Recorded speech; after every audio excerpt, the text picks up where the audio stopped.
Anxiety and chronic pain tend to go together like peas in a pod. It is really tough to treat chronic pain when there is anxiety present, and often that anxiety is exacerbating that chronic pain.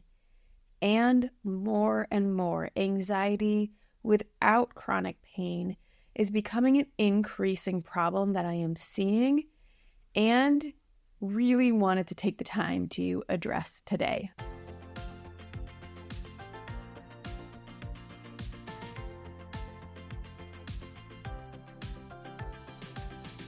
Welcome to the Unweaving Chronic Pain podcast. I am your host, Dr. Andrea Moore, founder of the Whole Self Integration Method.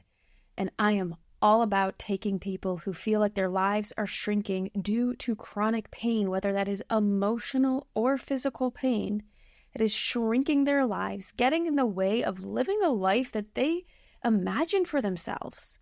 And even if you don't know what life could look like without pain, if you know that life was meant to be more than just managing your symptoms and getting by, then this is for you. If you want more out of life, if you want to fully live and experience life, then I am here to help guide you through. And today, we're really going to be focusing specifically on anxiety. And anxiety in that sense of, I'm using it as a very broad term, that anxiety that you feel of like, oh my goodness, like I can't do that thing, that some people might label their anxiety more of like a fear of an imposter syndrome, of a social anxiety, of a getting in the way of doing the thing they want to do. And so even notice if you call it something different. I'm just going to use the blanket term anxiety because I feel like I hear that a lot. And what I will say is since the pandemic, my goodness, have anxiety rates skyrocketed. We see this in all walks of life, whether it is students, in jobs, people with social anxiety. The rates of anxiety actually went up by 25% globally after COVID or during COVID. And some of the rates since then are really staggering. I mean, 6 times as high anxiety and depression. There was a study from Tulane University that said 92% of incoming students described themselves as anxious. We're seeing massive decreases in students actually socializing in one another. You're seeing rates of like just dating and sex go down, and not in a good way. At colleges, kids are less likely to be involved in activities that with other people. And, I noticed this in my clients as well. There was just a general decline in the amount of getting out into the world that was happening. And a lot was because a lot of it was anxiety producing. And it was so interesting. I came across a therapist who was helping clients with anxiety pre-pandemic. And he was talking about how in his clients, there was very little anxiety that people were struggling with, or there was no uptick because they already had the tools and they knew what to do.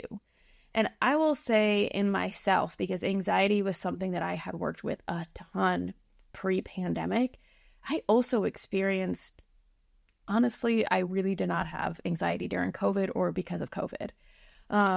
In talking to different clients, different people, friends, family, things like that, I will say those who are already a little anxious just experienced a massive uptick, right? It was like this giant mirror was being shown on what was already true, just bringing up and triggering everything that was inside of them. And others who already knew how to cope really well generally seemed to get by okay and really didn't feel like a huge uptick because of it. So it's been really interesting to talk to people who experienced such a wide range of reaction to a very similar situation. And so anyways, I know this is we're way past COVID and whatnot, but what I will say is I am very much still seeing the impact, and the impact needs to be addressed. And this is something that I've been getting a lot more passionate about lately because I've been seeing it more and more with clients who are coming to me with chronic pain. a lot of them recognize now that the pain itself is not the big issue. They really recognize the mind-body piece. And I'm actually having more and more people come to me, not about pain, but about anxiety itself. And what I will say is that it is so common that with pain, we end up managing and working through and expressing the anxiety piece. And that is the very thing that is the solution to chronic pain. And so you might notice, I'll kind of see where this goes, but I really think I might be shifting a lot of my messaging. I mean, it already has been so clearly focused around like anxiety and emotional pain and things like that. But I think you might see that even more from me because it is just becoming so obvious that it is affecting us at a massive scale. And it is affecting the younger generation, like the kids who are going to be our future leaders. It is affecting our country as a whole on such a massive scale. So I just really wanted to take a little time today to go over what I feel like is so essential in understanding anxiety and how to work with it, and where I see a lot of people going wrong. And it's because they're missing this essential piece. And without it, even interventions that do have benefit, that do have evidence to support them, that could be useful, they will not work unless you address this one big piece that I want to share. And, it's so funny because I think there's such a massive range of where people go in their brains when they realize that they are experiencing anxiety. And so I'm going to go over a couple of these areas that people tend to go through, but know then what I will tell you afterwards is applicable to all of them. Just how you apply it might look a little bit differently. And if you need help in getting that kind of individualized how to apply it, that is what I'm here for. But I wanted to make sure that you can kind of identify like, what is my go-to around anxiety? Where's my bias? Where does my head go? Where do I focus? And then you can make sure that you are applying it in the way that is right for you, because individualizing this is always, always crucial. So if you're listening to this, you probably want less anxiety. Anxiety gets in the way of making decisions. Anxiety gets in the way in going out and experiencing life. Maybe you want to travel, but the thought of going away from home makes you anxious. The thought of having to book a hotel. Is the hotel going to be okay? Is where it's located going to be okay? Right? Maybe you actually need to make a doctor's appointment, but the act of calling the doctor is almost too much for you to handle. And you get anxious in how that phone call is going to go. Maybe you want to go out and have a dinner with your friends or meet up with a friend for drinks, but you're scared to text them because you're scared, what if they don't want to meet up with me, right? This is all ways anxiety can get in the way. Maybe you just need to buy your kid a new pair of pants and you just have absolute anxiety that is getting in the way. And now this simple task, because, drama club needs black pants for your kid and you don't have any, has been consuming your mind for the past 2 weeks because, oh my gosh, I have to go to the store and, that's like a whole ordeal. Or even ordering it online brings up all this like reviews and am I going to get the right size and all this good stuff. Maybe there's a job that you want to apply for and you're just too anxious about applying because you don't know what the answer is going to be. Maybe you're scared of the rejection, right? Maybe you are dealing with chronic pain and going to a physical therapist would be helpful, but the act of doing so is just too much, right? Like I see this in pelvic floor physical therapy a lot, right? The act of like going to pelvic floor therapy and having someone do an internal exam can be really anxiety provoking for people, so they don't go and do one. So these are all just examples of where anxiety can just impact your entire life, right? Sometimes it's so sneaky that people don't even realize it. So with clients, a lot of times there'll be maybe a decision that needs to be made in the family. And this could be a small decision or a really big decision. But either way, it is a decision that requires like their husband's input or their child's input, right? It's like a family decision. And they're racking their brains about it. And when I ask, like, why haven't you made this decision? Or like, what's getting in the way? It'll be like, well, I don't know what my husband wants. let's just use husbands, for example. Like, I don't know what he wants. And I'm just like, well, have you asked him? And they're like, well, no, because I'm scared of how he's going to respond. And I'm scared of this. And I'll say in these situations, in my clients who I'm talking about this with, they have really kind, compassionate, like loving partners. Like, this is not any abuse situation. This is not a situation where there is like any type of risk to asking. It might be an uncomfortable conversation they might have to have, though, right? It like might be bringing up, and they know it might be bringing up some tension, and they're so scared of that tension, right? That's anxiety. That's I'm anxious about what will happen, and I don't want to feel an uncomfortable feeling. And I will say, in like literally, I can't even think of an example where we've talked through of, you know, how to approach it. Here's what you can say. Sometimes just getting the wording right and having people see the big picture. They go and have a conversation, and it literally has always gone well. It's never been a problem, and doesn't even, you know, it might bring up some discomfort, but it always ends up being really, really good because they work out something and then they get to clear their heads of it. So there are 1.5 million situations where I'm using this anxiety term on a very global blanket statement.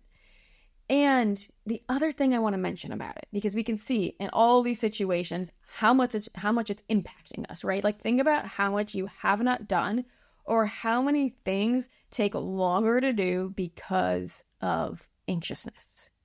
And I would say procrastination is often also a symptom here too. So it's like they just go hand in hand. And the thing that we often don't take into account is how exhausting it is and how much energy it sucks to be in this state. We don't have a good way to measure this, not that I know of at least. But when there is something running in the background, even if it's completely unconscious, right? Like, even if it's something that feels let's use the pants for drama class, because I literally have to buy pants for my child for drama class. I don't actually feel anxious about it. I'm just now remembering that I need to buy them. But it's a great example, right? Because there's other things where I will feel like, oh gosh, there's this hard decision I have to make. But it's not actually a hard decision, right? It might be something very simple. It's just going to require a little like research and digging and like reading through reviews, right? So I'll just use pants for drama class though. Even if it's not an active thought, or like actively or consciously, you're not like, oh my goodness, this is going to be so anxiety producing, right? When you're not doing it and just getting out and doing the thing and making the decision or completing the task, it is an open loop in your brain, and your subconscious is twirling on it. And it takes up mental space, and it takes up energy. I'm going to tell you how often people with something like chronic fatigue, or who are really even struggling with sleep, or are struggling with feeling rested and are always feeling tired, how much those symptoms improve when they address anxiety or complete these loops, because they just do not realize, and I say they, and myself included, how much these loops are taking up energy. We all probably want more energy. Like, I think it's rare to meet people these days that are like, I have an abundance of energy. I don't even know what to do with it, right? We all want a little extra coffee or a little extra energy. And this is one of the fastest, most effective ways to get it back, is addressing anxiety. Now, how do you address anxiety, right? And this is exactly what this podcast is about, because so many people, and this is where I was talking about, people are going to go to different things in their head what addressing anxiety means. So for some, they see it as a personality trait. I am anxious. This is who I am. I have always been anxious. Or even, I even want to call some people out, because I will say there are people who have only been anxious really, like it like got triggered during COVID, and they forgot that they actually weren't an anxious person before. So just throwing that out there if that's you. But they identify as anxious, and then it feels like the only solution is like medication. Like, well, then I have to take medication for it because it's like a brain imbalance, right? And maybe they're okay with that, and maybe they're not okay with that. Either way, here's the thing. We could go into a whole podcast about medication. I think medication has its place. I am not anti-medication when used appropriately, And with other tools, I think when there's anything that is debilitating, medication can be a beautiful bridge. And for some people, it might be, depending on their situation, something that they do use lifelong. That being said, most people that I am meeting do not need medication. Now, and I'm saying most people that I'm meeting, I don't know who you are listening, right? Obviously, if you're listening and we've never met, that is not including you or your situation because I don't know you. But I will say most people that I meet who are coming to me, it is much more of this generalized anxiety or specific anxiety about a situation that medication is only going to mask and suppress the issue. And again, if you're listening and you're like, actually, that sounds great, sometimes masking and suppressing an issue is a temporary thing that will allow you to then go to the next treatment and address it. So again, that is a decision that we'd have to talk about that one-on-one, and then of course, like with a doctor, because I do not prescribe medications. But more often than not, medications are a Band-Aid, and they are only slapping a Band-Aid on a much deeper issue.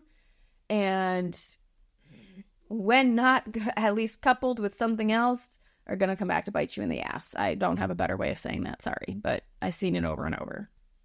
The other thing people go to is talk therapy. Talk therapy, again, can be a great, tool for some people. There is obviously benefits to it, but if you have been going to talk therapy for quite some time, and all you feel like is happening is it's a venting session, it's a almost like taking off the steam, like a chance for you to just vent or rage, and then you leave and you temporarily feel better, and then it comes right back. You are not addressing the issue. And in fact, there's some studies that show that this type of talk therapy, when all that is happening is you're kind of looping over the same issues over and over.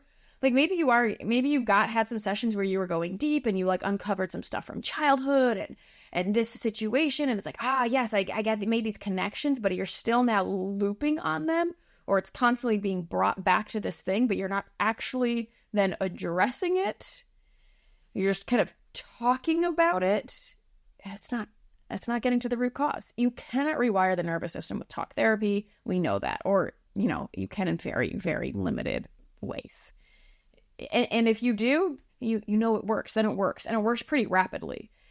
If you're looping on the same thing, you're not rewiring the nervous system. And in fact, when that happens, you are often enforcing the anxiety and habituating a pattern.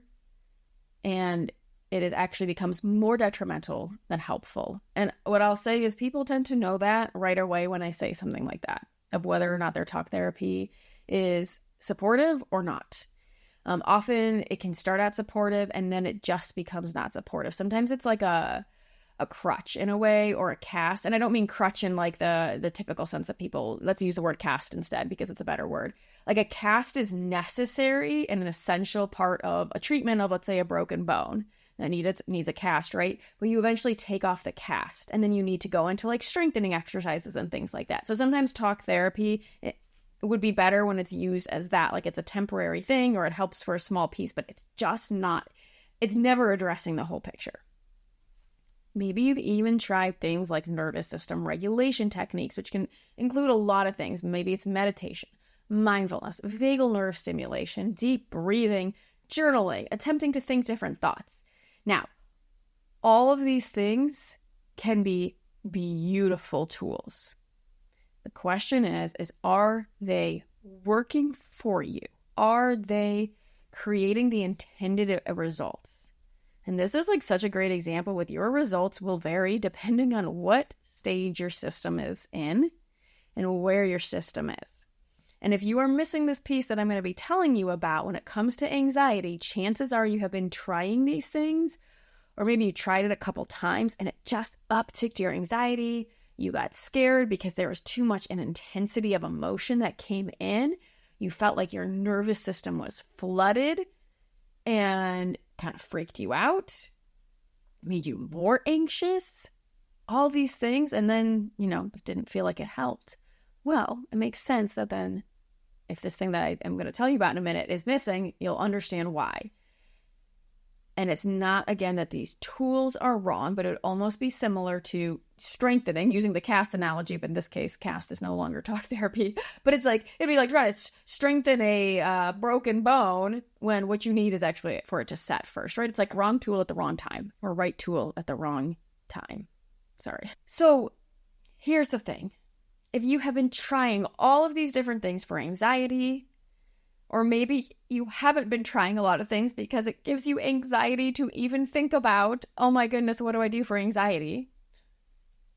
Then don't worry. I got you, because you're missing a big thing. And I see it missed so often today. I was actually just in a conversation with someone who attends a lot of like mental health workshops through her university. And she was telling me how what she really appreciates about my approach, because she had already worked with me at this point and we had worked together, is that at these mental health workshops where they're teaching people how to deal with anxiety, imposter syndrome, burnout, things like that, so many of them were bringing in these beautiful tools of like, where is it in the body, and identifying it, right? These like what they were calling somatic-based tools. But then that was it. They were just like, okay, you've identified it. Yay. It's almost like name it to tame it, but we need to do more than just naming something. And so if you've tried things like that, or have felt like, oh my gosh, I've tried this somatic stuff and this doesn't work either, you're not alone, because again, it's missing such a huge piece. That is not somatic work, or that's not how I look at somatic work. It's like such a tiny, tiny piece of it. And ultimately, if just naming something worked, then, I mean, all I'd have to do is name that I'm dehydrated and that would hydrate me. Like, it doesn't actually make sense, right? Not if our body is looking for something else or needs more support in an area. We cannot just name things and expect that to be enough. For some emotions, is that all they need is some validation? Yeah, but then it works, right? Like if all something needed was the validation and the naming and the acknowledgement, then that naming it to tame it does work. But if that's not all it needed, then that naming it was the first step. So the piece that I see missing over and over and over is the capacity to be with the anxiety. Just being able to be like, there is anxiety here and I can be with it. Full stop. Now, you might be like, why on earth would I want to just be with my anxiety? I want it gone, Andrea. Didn't you hear all those problems it was causing me, right? Like I just list them all off. Obviously, I know what they are. But look, if trying to get rid of it and lessen it hasn't been working, then we need another solution. And this is part of the solution. This is an essential piece to the solution. When this is missing, even the best of solutions will fall flat, not work, and worse usually will make the anxiety worse, because now you're like, oh my goodness, I've tried all the things and nothing's working. I must truly be broken. Look, here's the thing. Anxiety ultimately is a normal human emotion. We have got to stop pathologizing it. Are there pathological levels of anxiety? Sure. But even seeing them as pathological, as dysfunctional, as this horrible thing that has gone wrong, and as you're broken because of it, will only make the anxiety worse. That doesn't mean you don't treat it, that you don't address it. It's just noting this anxiety is a crucial human experience. You might be feeling it at times where it doesn't feel appropriate, but the anxiety itself, it doesn't mean anything's gone wrong, right? There's like a mismatch of where the anxiety is. It's not that anxiety is abnormal in the first place. One of the examples I love to use to demonstrate this is using like a wild animal. Like you can take a rat, a bunny, something like that, like a prey animal. And if you imagine that they were taken, and rats are a good one because there's literally studies that show this because they've done this, right? Let's say where they'll have those, maybe you don't know because you don't sit here and read studies about rats, but they build these enriched environments for the rats, meaning they have, like, it's a super safe environment. They have all these toys for them to play with, places for them to exercise, ample food, whatever. Like, it's this beautiful environment. They're super safe in it. There's nothing that can come eat them, right? And imagine they're taking a rat from whatever situation it's in, and they are dropping it into this new environment. Do you think this rat is going to immediately feel safe, or do you think they're going to feel anxious? If you've answered anxious, you are correct. The rat is going to be anxious as fuck, okay? Because it has just been dropped into a new environment. It does not trust it yet. It doesn't matter how much you sat there and told the rat how safe it was going to be. It cannot comprehend that, and neither can our nervous systems. Just because we can talk to our nervous systems, it can get through a little bit, but often it's not going to get through to that, like, animalistic, like, prehistoric part of our brain that needs it the most. We can sit here and talk about it analytically all we want, but that part of our brain has to experience the safety just like the rat. So that rat's going to feel super anxious, and then it's going to start exploring, and over time, and depending on the rat's previous experiences, it will move into safety.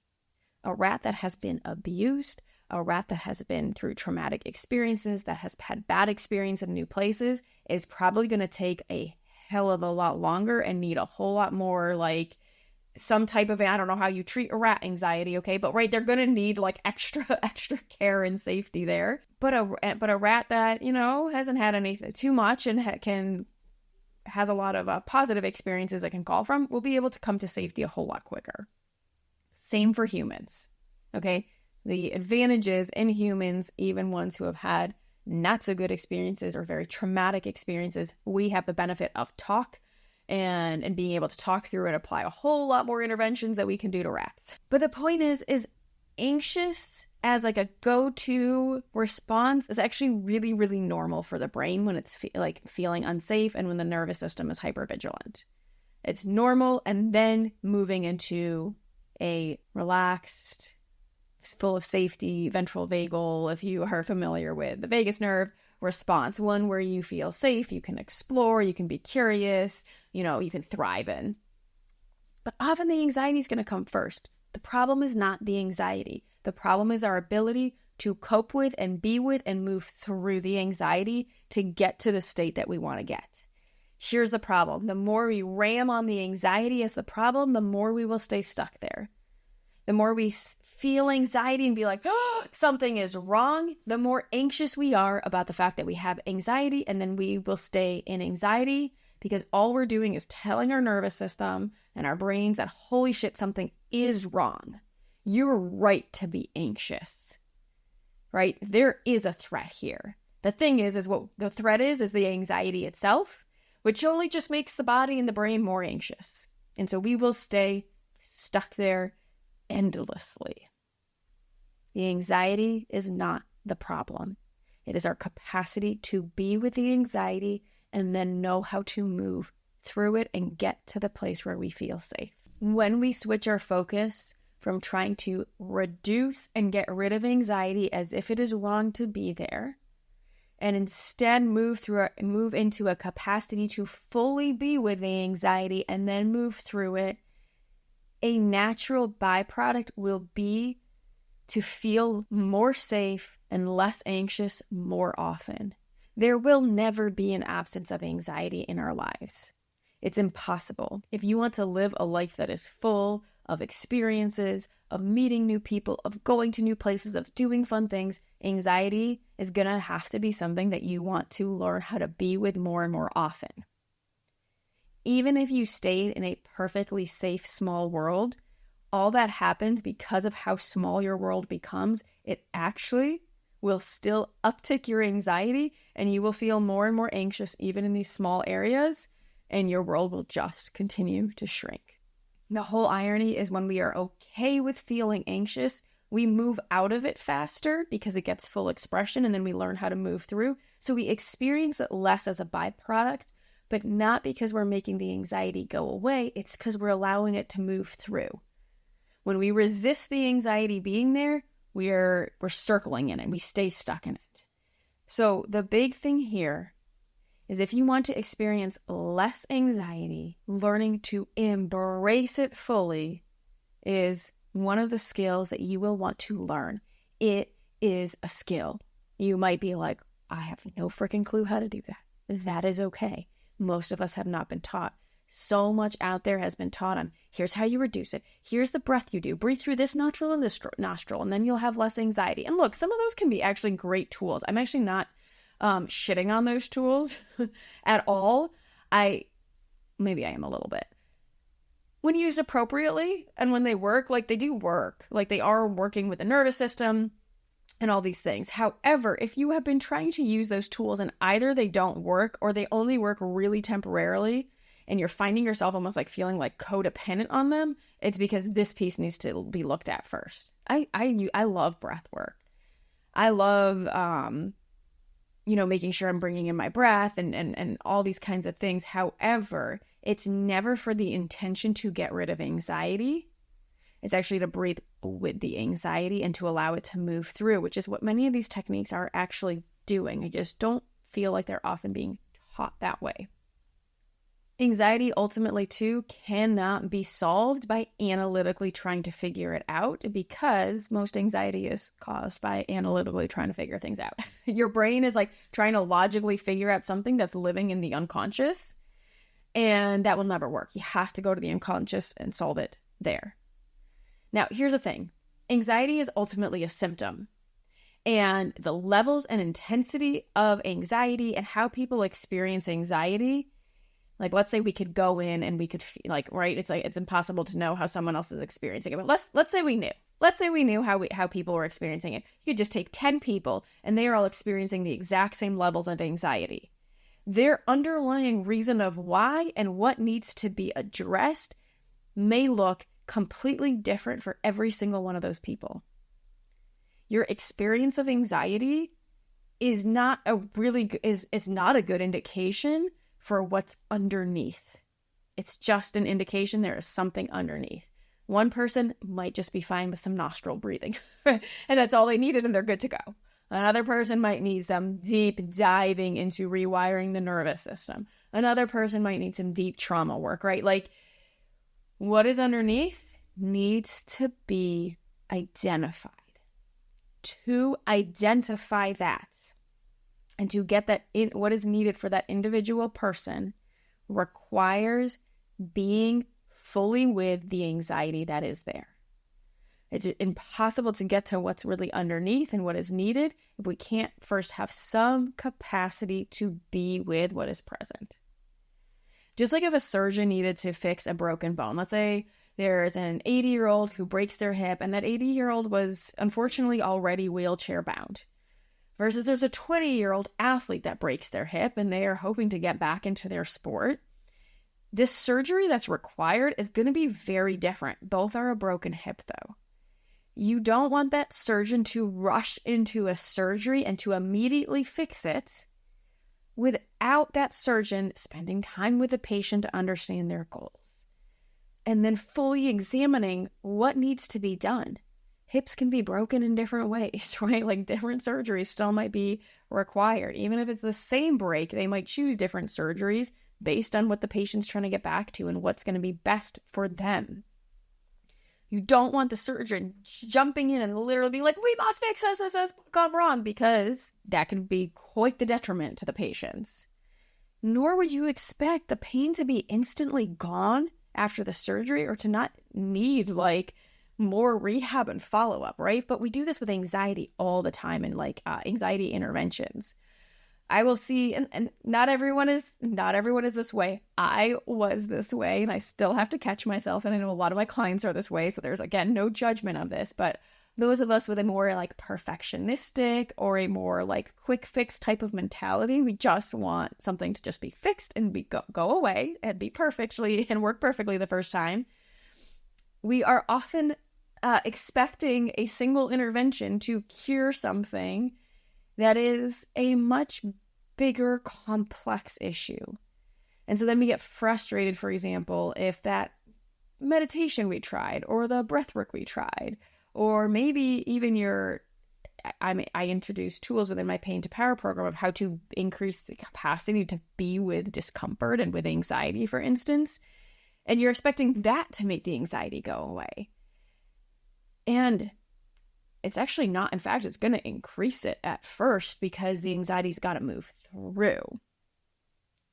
And so when you're expecting something to make the anxiety go away instantaneously or like with one session, and because you are trying to decrease you're having to feel the anxiety, right? Your tolerance of it is very low. And so therefore you want that quick fix, which is super understandable. Anxiety is really fucking uncomfortable. It only makes the anxiety worse and prolongs the treatment of it. Because often then what people do is they jump from thing to thing. Maybe they find some program that's this 30-day meditation thing that's going to make your anxiety go away. They get to day 10 and they're still feeling anxious. So they're like, that's it. That doesn't work. So then they go to here's some, journaling prompt that this is going to get to the root of your anxiety. And they do that for a few days, but their anxiety is still present. So they go to something else, right? And then they try some therapy, and then they try some somatic work. And they're jumping from treatment to treatment without ever getting into the deep stuff. Because often getting into the deep stuff requires an increased intensity of sensation that we have to experience and feel. And so if we try to do that without first increasing our capacity to be with it and normalizing that, hey, we're going to feel this intensity and that's part of how we move through things, then all people are doing is jumping from thing to thing. And each thing that they jump to, each thing that feels like another failed treatment only adds to the layers that they're going to have to move through. So to sum this all up, because I feel like I could talk about this for another 5 hours, is that it is crucial to learn how to increase the skill of being with the anxiety, not so you have to keep experiencing it, but because that is the very thing that will set you free. And in that, understanding that some level of anxiety in a well-lived life is normal. The anxiety is not the problem. It is our ability to move out of it, because we aren't letting ourselves ever fully be with it, and move into a state of safety or thriving or curiosity or, whatever the state is you want to be with.